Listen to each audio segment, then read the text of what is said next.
Israel बहुत खतरनाक देश। अमेरिका कहा कि वापस हट जाओ, हम तुम्हारी मदद नहीं करेंगे। कहा कि हमको मदद की जरूरत भी नहीं। इतनी लंबी इंसानों की सोच थी कि भारत को बर्बाद करना है। लेकिन इसके दिमाग में आइडिया देखिए, बैकअप प्लान कि अगर सिया सुन्नी एक हो गया तब किससे लड़ाएंगे? कहा कि इजराइल यहूदियों का देश, यहूदियों का दुनिया में कोई देश नहीं, यहूदियों से कहा मारो जितना मार सकते, मुसलमानों पर अत्याचार हम नहीं देख सकते, ये गलत हो रहा है। अरे ससुरात नहीं, ढोलक बना के रखा है, दोनों ओर से पीटना है। अब उसको चाहिए था West Asia, Middle East. Middle East में क्या करेंगे? मारधार होते रहे। यहाँ सिया सुन्नी, यहाँ कहते हैं तुम्हारे साथ मारो सिया। ईरान क्या है? सिया देश है, बाकी को लगाता है।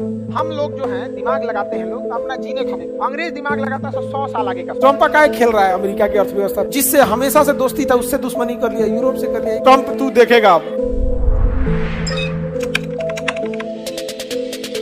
फिलिस्तीन एक कंप्लीट मुस्लिम कंट्री था, ठीक है। हम लोग जो हैं दिमाग लगाते हैं लोग तो अपना जीने खाने पे। अंग्रेज दिमाग लगाता है 100 साल आगे का सोच के। भारत की बर्बादी, पाकिस्तान भारत में जितनी भी पीछे रह गया, पाकिस्तान की बर्बादी, अफगानिस्तान में आतंकवाद का कब्जा, बांग्लादेश में भयानक भूखमरी, म्यांमार में सेना तख्ता पलट, इन सब के पीछे एक ही कारण है, ब्रिटेन। एक देश को उसने इतने टुकड़े में तोड़ा, इतने टुकड़े में तोड़ा, वरना अफगानिस्तान से म्यांमार तक हम लोग थे, श्रीलंका से पूरा लपेट के यहाँ था। कभी कोई दिक्कत आता? हम लोग के राज्य रहते सब, पाकिस्तान एगो राज्य रहता, मुल्तान राज्य रहता, अपना रहता काबुल राज्य रहता, कंधार एगो राज्य रहता, समझ आ गई? कभी खत्म होता? तो सोचिए इनका दिमाग कितना आगे चलता है। ये 100 साल 200 साल आगे जाके चलते हैं। लॉर्ड मैकाले, भारत क्यों पीछे रह गया? हमारा सरकारी स्कूल की दुर्दशा आज से नहीं है। 1861 में लॉर्ड मैकाले जो था ना, उसने नियम ऐसा बनाया, उसने टीचर के अंदर से एक भावना खत्म कर दी कि आपका काम, मतलब भारत के लोगों के अंदर लगभग 50 से 100 साल के अंदर उन लोगों ने ये डाल दिया दिमाग में कि टीचर का काम सिलेबस कंप्लीट करना है। नहीं, अगर कोई लड़का क्लास में नहीं आया है और फेल हो जाता है तो उस लड़के की गलती है। क्लास में आकर फेल हो जाता है, टीचर की गलती है। समझ में आया ना? आज हमको कई लोग ऐसे मिलते हैं, बूढ़े हो गए, 70-75 साल हो गए, वो भी हमारा क्लास का वीडियो देखते। किस काम का? कौन एग्जाम में उनसे पूछेगा? आप लोग तो देखते हैं करंट अफेयर हो गया या सब्जेक्ट से रिलेटेड, उनके कौन एग्जाम में पूछेगा? नहीं ना।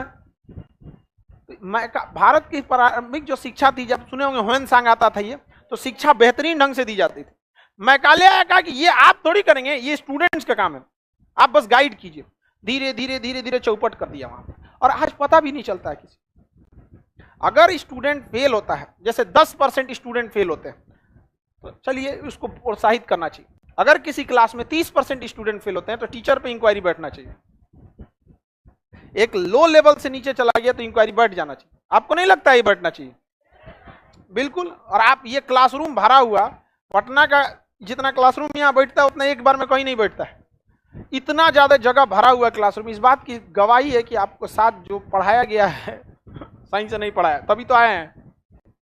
इसके हमारे यहाँ पढ़ने के बाद सरकारी स्कूल में जाएंगे, लेकिन सरकारी स्कूल से पढ़ने के बाद यहाँ आएंगे, जबकि सरकारी स्कूल को चलाने के लिए भारी भरकम पैसा खर्च होता है। Building, 10-20 teacher, principal, peon, guard, दुनिया भर का। यहाँ बोरा बिछा के बैठल रहता है, तो चौपट कर दिया उसने। तो इस देखिए किस तरह से भारत को बर्बाद किया सब। यहाँ पर इतनी लंबी इन सबों की सोच थी कि भारत को बर्बाद करना है। उनका मेन शासन, उनका एक ही उद्देश्य है कि दुनिया पे क्या करना है, हमें राज करना है।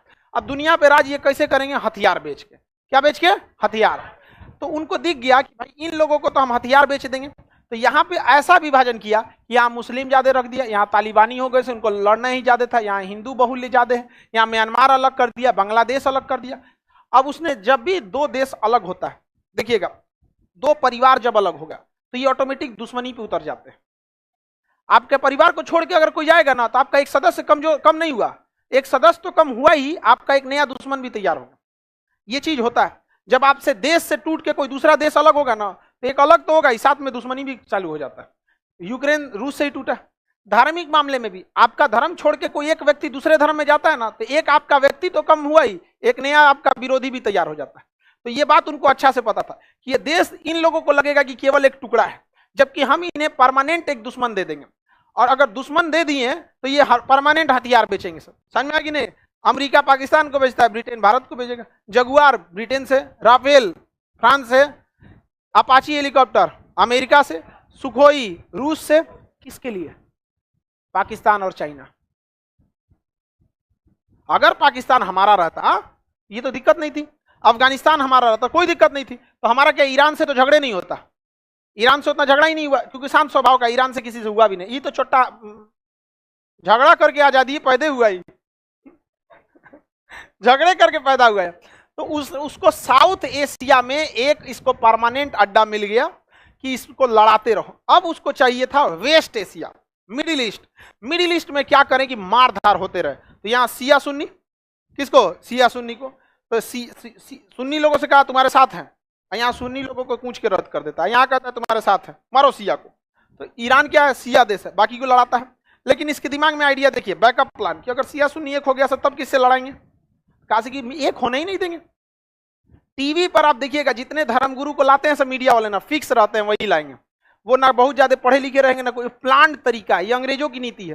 टीवी पे देखिएगा ना एक को लाएगा सो ऐसा जहर उगल के चल जाएगा, ना ससुरा पे FIR होगा ना केस होगा। देखते हैं ये अंग्रेजों की चाल है। उसने सोचा कि इसको परमानेंट लड़ा देंगे सिया सुन्नी में। और दूसरा, यहां एक ऐसा देश बना देते हैं जो सबको पीटते रहे, जितना पिटाएगा सब अमेरिका के पास भागेगा सब, नहीं तो ब्रिटेन के पास भागेगा सब। इन चोटों को हथियार बनने ही नहीं देंगे, और अगर ये हथियार बनाएंगे तो उससे सस्ता दे देंगे। लो, जैसे आप अगर ब्रश बनाते हैं, ब्रश अपने से घर में 20 रुपया का पड़ेगा मान के चलिए, और कोई आपको 1 रुपया में देगा, कभी बनाएंगे? लेकिन आप देखिए आप इंडस्ट्री में पीछे छूट गए। इसीलिए जब भारत आजाद हुआ, जवाहरलाल नेहरू ने FDI, फॉरेन डायरेक्ट इन्वेस्टमेंट पे पूरी तरह रोक लगा दिया, कुछ नहीं आएगा। मंजन पेस्ट सब चीज यहीं बनेगा। 1991 तक हमारे देश में कुछ नहीं आ सकता था। यही नतीजा हुआ कि हम लोग देर से सही उठकर खड़ा होना सीख गए। समझ में आ गया? आज मंगल ग्रह तक चले गए। ये नेहरू की बहुत अच्छी नीति थी। लेकिन 1991 में अगर हम लोग विदेशियों को अनुमति नहीं देते तो बहुत पीछे रह जाते। समझ में आ गया कि नहीं आ गया? रेस में आप तब दौड़िए जब चलना सीख जाइए। कोई लड़का चलना ही नहीं सीखा, ओलंपिक के रेस में उतार दीजिए, कचरा के मर जाएगा। पाकिस्तान की तरफ शुरुआत में FDI दे दिया, हम लोग ने दिए नहीं दिए। अब ये सब जो थे सब अमेरिका सब किसको आगे बढ़ाए? इजराइल। इजराइल यहूदियों का देश, और यहूदियों का दुनिया में कोई देश है नहीं। तो उन्होंने दिमाग लगाया कि जब कोई व्यक्ति युद्ध लड़ता है जीतने के लिए, और कोई व्यक्ति युद्ध लड़ता है अपना अस्तित्व बचाने के लिए, तो हमेशा वही जीतेगा जो अपने अस्तित्व बचाने के लिए लड़ रहा है। समझ में आएगी नहीं क्या? एकदम। तो इजराइल का कोई, यहूदियों का कोई देश है नहीं। और उसमें से हिटलर द्वितीय विश्व युद्ध में इतना मार मारा ना, दुनिया में सबसे ज्यादा अत्याचार यहूदियों पे हुआ है, इससे ज्यादा किसी पे नहीं हुआ है। किसी धर्म विशेष पे हुआ है तो यहूदियों पे हुआ है। अब इनके पास अस्तित्व बचाने की लड़ाई, तो अमेरिका ने क्या किया ना, इनके साथ समझौता कर लिया, कहा कि यहाँ के फिलिस्तीनियों को मार के भगा देंगे, तुम्ही को यहाँ रख देंगे। ठीक है, अब रख देगा तो इन सब से मार होगा ही, ये अलग धर्म वो अलग धर्म, मार होगा तो अमेरिका आके साल आएगा, हम इजराइल को समझाते हैं, नहीं लो। इजराइल को कहेगा जितना धोना है 1 हफ्ता में धो दो। देखते हैं हमेशा गाजा पट्टी पे मारता है, अभियो मार रहा है, कल तो मारा है। तो ये मेन है कि इन लोगों को हथियार बेच सके। अगर ईरान चकपक करेंगे तो किससे मरवा देगा? इजराइल से। सीरिया कूदेंगे, किससे मरवा देगा? इजराइल से। कोई भी कुछ भी करेगा, कौन देख लेगा? इजराइल। आगे बढ़ जाए, चल जाइएगा, आगे बढ़े। किसी को कोई यहां तक में दिक्कत है तो बोलिए। तो बताइए, भारत के विभाजन का मुख्य उद्देश्य लाइफ टाइम के लिए ग्राहक खोजना, इजराइल को प्लांट करने का मुख्य उद्देश्य लाइफ टाइम। अब बताइए, ये है सब अमेरिका और ब्रिटेन के नेता, इतने पढ़े लिखे, और हमारे यहाँ चोट्टा चुनाव कैसे जीतना है। अच्छा, ये यादव जी का मोहल्ला है तो यादव जी के पास चलते हैं। अच्छा, ये फलाना का मोहल्ला है, यहाँ चलते हैं। ऐसे जाति धर्म मजहब के नाम पे हम लोग नहीं देखते हैं, बढ़ गए हम लोग यहाँ पर। किसी को दिक्कत, किसी का तो हम लोग का नेता इतना आगे सोच सकता है? सब नहीं सोचता है। और सोचिए कितना आगे तक सोचा है। उनका हथियार बिकता है एशिया में, बाकी कौन हथियार खरीदता? फ्रांस कभी अमेरिका से हथियार खरीदेगा? कभी नहीं खरीदेगा। आगे बढ़ जाए। मशरूम है सब हम लोग वाला, बिल्कुल मशरूम है सब, चोट्टा है सब। ये पूरा का पूरा देश कौन सा था? फिलिस्तीन। कौन सा देश था? फिलिस्तीन। फिलिस्तीन में कौन से धर्म की अधिकता था? अब देखिए ध्यान से समझिए, द्वितीय मुस्लिम फिलिस्तीन में कंप्लीटली मुस्लिम। ब्रिटेन ने सऊदी से कहा कि द्वितीय विश्व युद्ध में हमारा साथ दो, फिलिस्तीन तुमको दे देंगे, तो सऊदी अरब साथ दे दिए। मिस्र से कहा कि तुम हमारा साथ दो, फिलिस्तीन तुमको दे देंगे। और फ्रांस से कहा ब्रिटेन कि हमारा साथ दो, द्वितीय विश्व युद्ध में फिलिस्तीन तुमको दे देंगे। तीनों से वादा कर दिया। समझ गया? और दुनिया में सबसे ज्यादा दिमाग था यहूदियों के पास, पैसा था यहूदियों के पास। यहूदियों से कहा कि तुम हमारा साथ दो, तुम्हारे लिए एक अलग देश बना देंगे फिलिस्तीन के ऊपर। समझ रहे हैं? सबसे ब्रिटेन का साथ सऊदी ने भी दिया, मिस्र ने भी दिया, फ्रांस ने भी दिया, यहूदी ने भी दिया, किस उम्मीद में? फिलिस्तीन। अब फिलिस्तीन के लोगों को पता नहीं है कि हमारा विभाजन होने वाला है, उनको पता नहीं है कि हमारे बोली लग चुकी है, बिकेंगे अब हम यहाँ।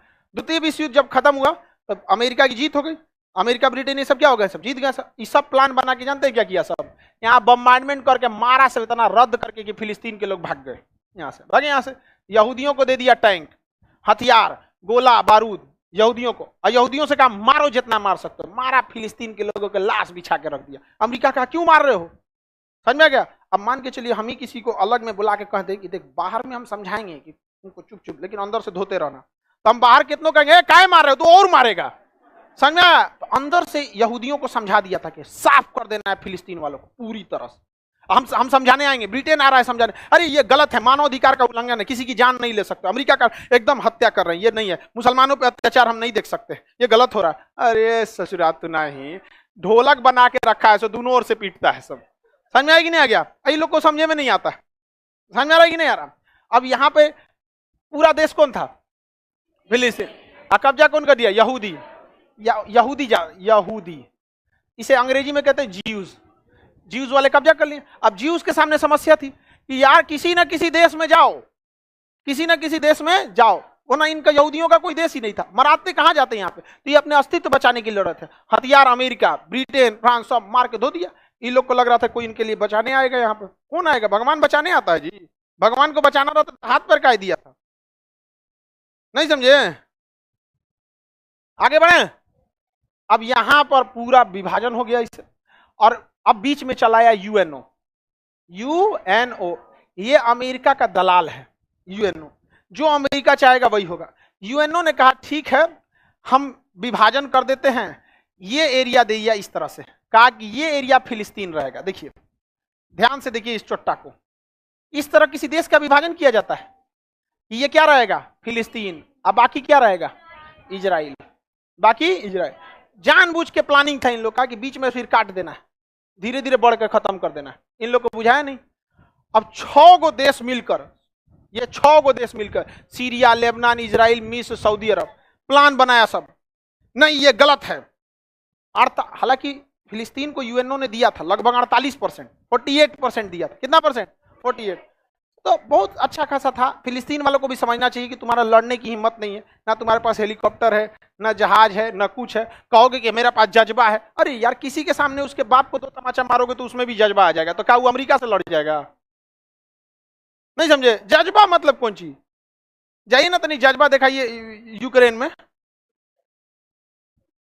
युद्ध हथियार और दिमाग से जीती जाती, जज्बा उजबा गया जमाना। घोड़ा पे बैठ के लड़ना है ना, घोड़ा बैठ के तो जज्बा काम आएगा, या मारो, गया जमाना घोड़ा का। अरे आज जहाज का जमाना है। अब मान के चलिए अब राणा प्रताप से खतरनाक भाला चलाता था कोई, अब ऊपर से लगा देगा अपाचे हेलीकॉप्टर, तो क्या करेगा चेतक घोड़ा, समझ में आएगी नहीं आ गया। टेक्नोलॉजी बहुत मायने रखती है, जो टेक्नोलॉजी से दूर गया बर्बाद, टेक्नोलॉजी का बहुत ज्यादा होना जरूरी है। अब यहां हो गया, अब ये सब कैसा नहीं, हम नहीं मानेंगे, 48 नहीं 100% चाहिए, ये है वो है, ये हमला करो। 6 गो मिलके हमला कर दिया, किसके ऊपर, इजराइल। 6 गो देश मिलके हो गया, एक हफ्ता में 6 को हरा दिया इजराइल, 6 देश को हरा दिया इजराइल एक देश में। यही होता है जब आप अपने अस्तित्व के लिए लड़ते हैं तो गोली लगने के बाद भी आपको लड़ाई करना पड़ा, गोली लगने के बाद। उनका अस्तित्व था, अगर इजराइल से गए रहते तो कहीं नहीं रहते। फिलिस्तीन को जमीन चाहिए था, इजराइल को अपना अस्तित्व, तो अस्तित्व की लड़ाई में कौन जीत गया, 6 देश को मारा। उसके बाद कहा कि भाग में 12% दिया है, कितना परसेंट, 12%, तनी सा इधर रह गया, अब थोड़ा सा इधर रह गया। अभी लोग कहते हैं कि ना यूएनओ वाला ठीक था, आपस दिला दिया, 48 से चलेगा। यहाँ पे अमेरिका कह रहा है कि यूएनओ भी हमरे है, इजराइल भी हमरे है, समझ में आई नहीं। इजराइल बहुत खतरनाक देश है, बहुत खतरनाक, 6 देशों से लड़ रहा था। अमेरिका कहा कि वापस हट जाओ, हम तुम्हारी मदद नहीं करेंगे। कहा कि आपको मदद की जरूरत भी नहीं है, आपको कभी जरूरत होगा तो बोलिएगा, समझा। 1967 के दशक में अमेरिका को कहा था कि आपको जरूरत होगा तो बोलिएगा। अमेरिका कहा कि ढेर उड़ रहा है, हमरे पैदा कर ले तू। कहा कोई बात नहीं, बोल ले बेटा। 2001 में जब ओसामा बिन लादेन ने हमला किया ना वर्ल्ड ट्रेड सेंटर पे, तो इजराइल फोन किया, मदद की जरूरत है। 40 साल पहले अपमान का बदला लिया था, कहा हमें मदद की जरूरत नहीं है, हम जैसे भी हैं लंगड़ा के चलेंगे चलेंगे, किसी का सहारा लेके नहीं चल सकते हैं। ये होता है देश इजराइल। जैसा भी आप जितना भी गाली दे दीजिए इजराइल को, देखिए जिससे नफरत करने वाले लोग हैं नफरत करेंगे। आपका काम पढ़ाई करना है, आप सीखिए किसी से। समझ में आया कि नहीं आ गया? 6 देश को अकेले हरा देना, और उस समय हरा देना जब उसके यहाँ रेडियो स्टेशन नहीं था इजराइल के पास। यहाँ पे हरा दिया, अब इधर उधर टुकड़ा कर दिया। उसमें भी अब इसमें शहर बनाया है A, B, C इस तरह से। इसमें बीचों में जो काला घेर दिए ना, वो किसका कब्जा है? इजराइल का। ये पूरा येलो वाला जो देख रहे हैं फिलिस्तीन, वो भी कंप्लीट नहीं है, उसमें भी कब्जा किया कौन? इजराइल। बड़े खुदगर्ज होते हैं सब ये अंग्रेज सब, ये किसी के नहीं होते हैं सब। सोचिए कोरोना के टाइम में यही ट्रंप का राष्ट्रपति था, बीच में ना बाइडन आए, हम लोगों ने क्या क्या नहीं, अमेरिका तक को वैक्सीन पहुंचाया था। अगर हम लोग अपनी फैक्ट्रीज में वैक्सीन नहीं बनाते तो अब तक वैक्सीन लगते रहता।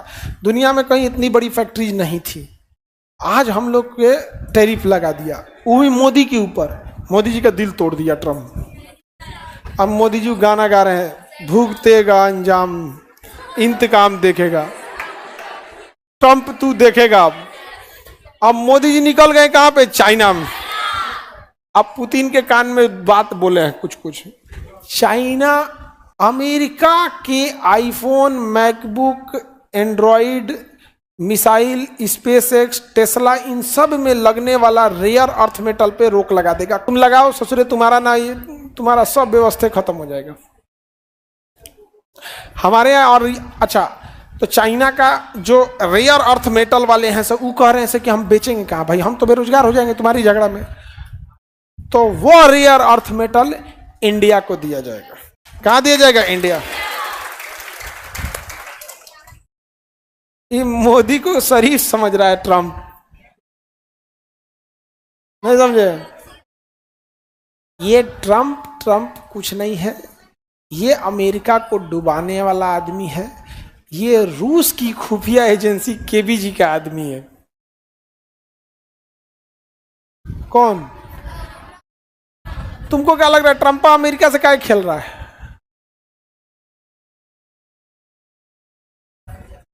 ट्रंप क्या खेल रहा है अमेरिका की अर्थव्यवस्था? पूरी दुनिया में अमेरिका की वैल्यू गिरा दिया। सब कह रहे हैं इस पे भरोसा मत करो। जिससे हमेशा से दोस्ती था उससे दुश्मनी कर लिया, यूरोप से कर लिया। तुम क्या समझते हो पुतिन को? तुम क्या समझते हो पुतिन को? ट्रंप के चुनाव जीतने में रसिया का हाथ नहीं है, सब है। तुम देख लेना आने वाले समय में अमेरिका की सबसे बड़ी ताकत है डॉलर, क्योंकि ना रुपया बस इंडिया में चलता है। तुम चाइना में रुपया दोगे तो नहीं लेगा, तो चाइना का युआन हमको दोगे तो नहीं लेंगे। दुनिया में सबसे इजीली एक्सेप्ट हो जाता है डॉलर, कहीं का कहीं चल जाता है। और डॉलर अमेरिका के पास, अमेरिका से लड़ोगे तो डॉलर वे रोक देगा, कहेगा तुमको डॉलर नहीं देंगे तो लो, तुम्हारा रुपया कोई पहचान ही नहीं रहा है। सोचो सिंगापुर के आदमी को रुपया लेके क्या करेगा? तुम ही क्या कर लोगे श्रीलंका का पैसा लेके? लेकिन सब किसका यूज करता है? डॉलर का। 2029 में 2000 इंडिया, रसिया और चाइना ये तीनों मिलके दुनिया के 60-70% जो व्यापार होता है उन सारे देशों को साइड कर रहे हैं। सब 70% व्यापार करने वालों को साइड किया जा रहा है। अभी ये लोग लगभग 60% को साइड कर लिए हैं, 10% को बाकी है। जब साइड कर लेंगे तो ये लोग कहेंगे कि हम लोग डॉलर यूज नहीं करेंगे, हम लोग अपनी मुद्रा यूज करेंगे। लो सोच रहे जिस हथियार पे तुमको घमंड था उस 70% लोगों ने एक झटके में रिजेक्ट कर दिया। क्या समझोगे तुम? समझे? होता है। निर्मला जी बस तनी साथ दे दे मोदी का,